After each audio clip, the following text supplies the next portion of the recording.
Tonight, more than 6,700 IRS employees learning they're now out of a job. The Trump administration rolling out the job cuts in the middle of the busy tax filing season. The IRS says the terminations target probationary workers with less than 1 year in their current position. The workers are described mainly as auditors and support workers involved in compliance work. Those are the people ensuring taxpayers and businesses are paying what they owe. Now, those firings also being seen right here in Ohio. Tonight, 10 TV's Carly Dion sits down with one terminated IRS worker in Columbus who says the reason he was told he was fired doesn't add up. And did you all receive pretty much the same letter? Wesley Stanovsek says he was terminated this week from the IRS without warning. He says he started working as a revenue agent in Columbus in April of last year.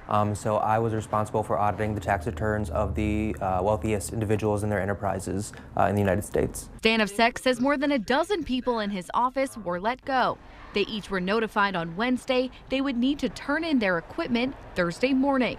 As he heard about the cuts within other federal agencies, he had some concerns it was only a matter of time for his department. We were pretty nervous from Monday on, just kind of waiting to hear what's going to happen and really thinking and knowing that it probably wouldn't skip us. Some federal agencies, like the IRS, have probationary periods of a year or longer for new employees. Stanovsek says he still fell under that category since he had not yet reached a full year at the department.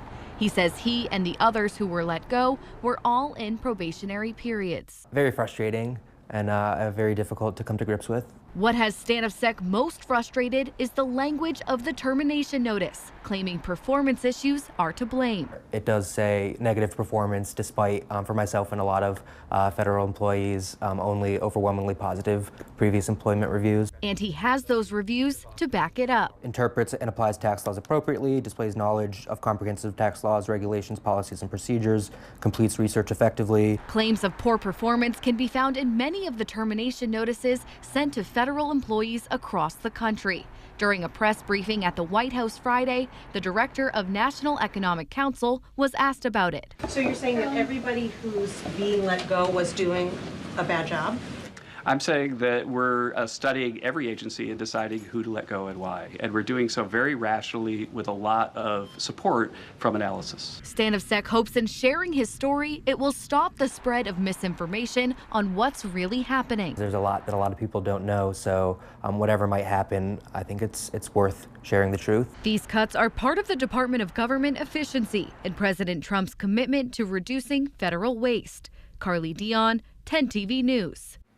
Well, here's what these terminations mean for you. Tax experts say it could take longer to process your filing if there's an issue with your return, and that's why they're urging you to make sure you file it accurately and electronically.